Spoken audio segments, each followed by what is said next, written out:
Good morning to class 7 students. Welcome to ascent online class. Last time हमने civic में first chapter पढ़ा था democracy and equality, लोकतंत्र और समानताएं, और हिस्ट्री ऑफ डेमोक्रेसी पढ़ा था, जिसको जो लास्ट फॉर्म ऑफ गवर्नमेंट का जो लास्ट फॉर्म होता है उसको क्या बोला जाता है, उसको भी डेमोक्रेसी बोलता है। During the medieval period the political and economic system in the Europe framed under the feudalistic government which declined the 14th century and developed into nationalism। तो मध्यकाल के समय को कुछ राजनीतिक और आर्थिक ऐसा सिस्टम था यूरोप के अंदर।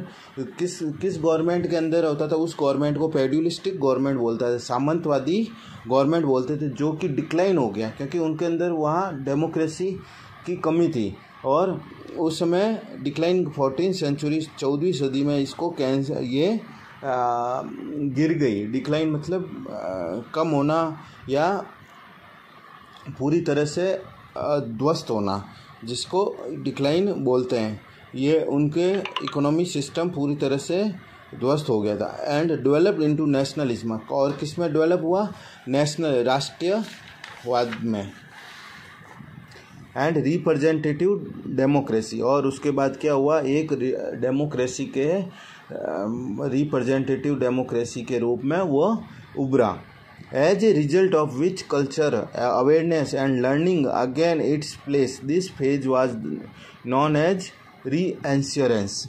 और उसके बाद वापस से रिप्रेजेंटेटिव डेमोक्रेसी हुआ, वापस से लोकतंत्र बना वहाँ पे।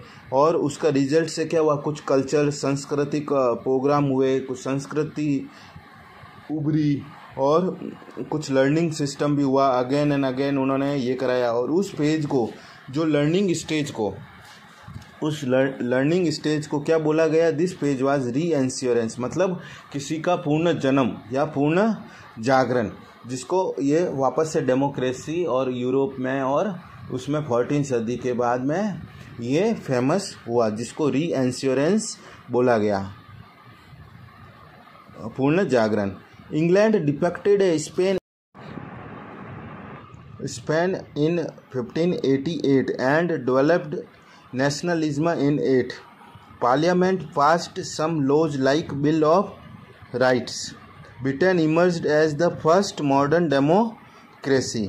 और इंग्लैंड ने क्या किया, स्पेन को हराया 1588 में एंड नेशनलिज्म को डेवलप किया, और पार्लियामेंट में कुछ कानून को पास किया। और उस कानून को क्या होता है, पास ऐसा नहीं होता है, एक आदमी होता है। जब 50% से ज़्यादा पार्लियामेंट मेंबर ऑफ पार्लियामेंट उसको सेलेक्ट करते हैं, जब ये बिल पास होता है, बिल ऑफ राइट्स। और Britain emerged as the first modern democracy.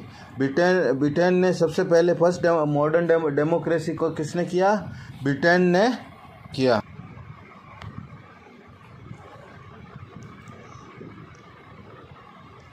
इसी तरह ये आपके लिए वेरी इंपॉर्टेंट है, ब्रिटेन सबसे पहले मॉडर्न डेमोक्रेसी किसने किया, ये आपके MCQ में भी आएगा और साथ ही साथ आपके फिल इन द ब्लैंक्स में भी ये पूछ सकते हैं।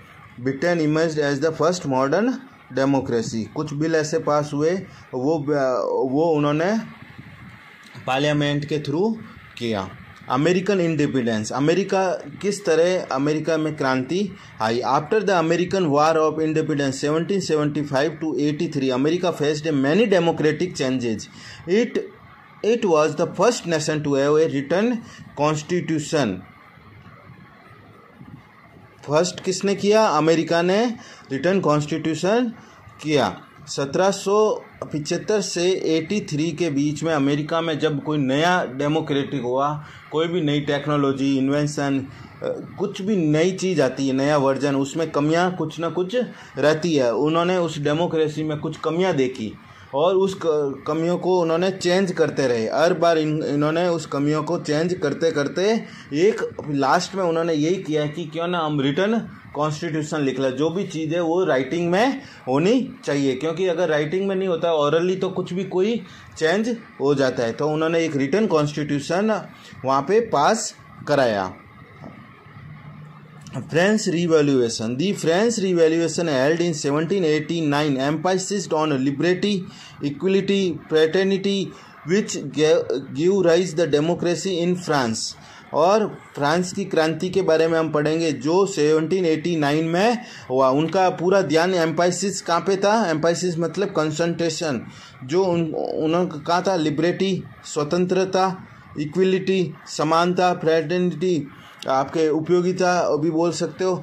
विच गिव द, या बुद्ध के बारे में होता है, बुद्धत्व बोलते हैं जिसको, सबको एक ही मतलब इक्वल रखना चाहिए, भेदभाव नहीं करना चाहिए। Which give a rise to democracy in France. और उन्होंने अपनी फ्रांस के अंदर ये डेमोक्रेसी, लोकतंत्र बताया। अच्छे काम के लिए उन्होंने ये लोकतंत्र बताया कि ये चीज़ें सब होनी चाहिए, भेदभाव नहीं होना चाहिए, सबको समानता का अधिकार होना चाहिए और सब में स्वतंत्र होना चाहिए। ऐसा नहीं कि वो आपको तानाशाही टाइप आपका होना चाहिए। In 19th and 20th century, democracy became the most popular form of government across the government। और 19वीं सदी और 20वीं सदी, अभी 21वीं सदी चल रही है, 19वीं और 20वीं सदी में सबसे ज़्यादा डेमोक्रेसी पॉपुलर हुई अपने पूरे वर्ल्ड में। Not only in particular country but also it increases across the globe. अब हम पढ़ेंगे मेन प्रिंसिपल ऑफ डेमोक्रेसी। अब इसके डेमोक्रेसी, लोकतंत्र के मेन प्रिंसिपल क्या क्या होने चाहिए? There are the two major principle that any definition of democracy included. और यहाँ पे मेन कौन से है? टू प्रिंसिपल है। The first principle is that all citizen not invested with the power to governor have equal access to power. क्या हो गया? फर्स्ट प्रिंसिपल क्या है? Citizens not invested with the power of governor have equal access to power. और पहला principal ये रहता है कि आपको जो इक्वल जो गुण होता है वो इसमें होना चाहिए, बट इसके अंदर कुछ एक नियम, एक्ट ऑफ लॉ होते हैं। ऐसा नहीं कि एक को पावर दे दिया तो वो अपने पावर का मिसयूज करके कुछ भी कर सकता है, तब वो डेमोक्रेसी नहीं हुई, वो फिर तानाशाही डिक्टेटरशिप होती है। लेकिन इसके अंदर इक्वल एक्सेस टू पावर इन्होंने कुछ पर्टिकुलर सिटीजन्स को दिया। लेकिन अब पर्टिकुलर सिटीजन्स कैसे सेलेक्ट करेंगे?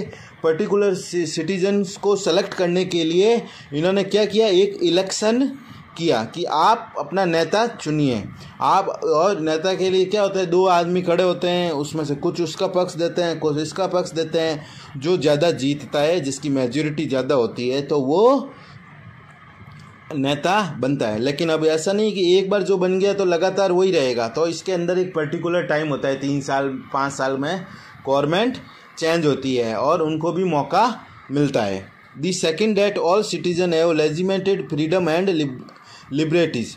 और सभी नागरिक को एक फ्रीडम, कानून के रूप से फ्रीडम दिया हुआ है। ऐसा फ्रीडम नहीं है कि चलते किसी का भी मर्डर कर लें।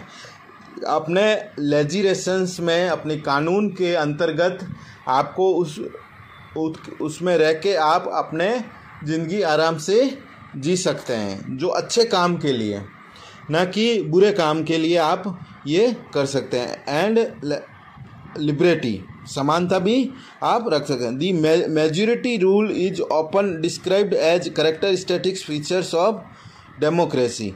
दी मेजॉरिटी रूल्स क्या, जो एक सबसे बड़ा करेक्टर होता है, सबसे बड़ी क्या होती है? क्वालिटीज होती है डेमोक्रेसी की। क्या होती है? मेजॉरिटी रूल, उसके अंतर्गत ये सब काउंट होता है। As essential process in representative democracies are competitive elections. जैसे मैंने आपको बताया, ये ऐसा नहीं कि डिक्टेटरशिप हो जाए, इसके अंदर एक पर्टिकुलर स्टेप वाइज स्टेप ये होता है। सबसे पहले क्या होगा? Democracy process, an essential process in representative democracies are competitive elections that are fair and impartial. और इसके इलेक्शन के थ्रू ये सेलेक्ट किया जाता है। Furthermore, freedom and political expression, freedom of speech, freedom of presses are essential so citizen are informed and able to vote the personal interest. और उस person को अपनी पब्लिसिटी करने के लिए, स्पीच देने के लिए, अपने बारे में बताने के लिए और मीडिया के थ्रू बताने के लिए, अखबार में छापने के लिए। जैसे आपने बंगाल चुनाव में या इलेक्शंस में आप देखते हैं किस तरह रैलियाँ वगैरह चलती है, उनको पूरा फ्रीडम का अधिकार दिया गया है अपना वोट लेने के लिए और अपनी पर्सनल इंटरेस्ट को उसमें बताने के लिए, अपनी मेजॉरिटी को साबित करने के लिए इन्होंने ये बताया है। आज के लिए मैं इतना ही बताऊंगा आपको, French revolution, American independence and ये हिस्ट्री ऑफ डेमोक्रेसी के बारे में। इसके बारे में आपको अच्छे से इसमें पढ़ना है और आपको होमवर्क में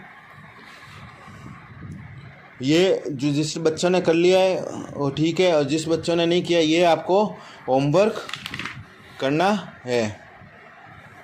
यहाँ तक आपको होमवर्क करना है और पीछे वाले क्वेश्चन आंसर आपको सर्च करना है, खुद को सर्च करना है। आज के लिए इतना ही। Thank you.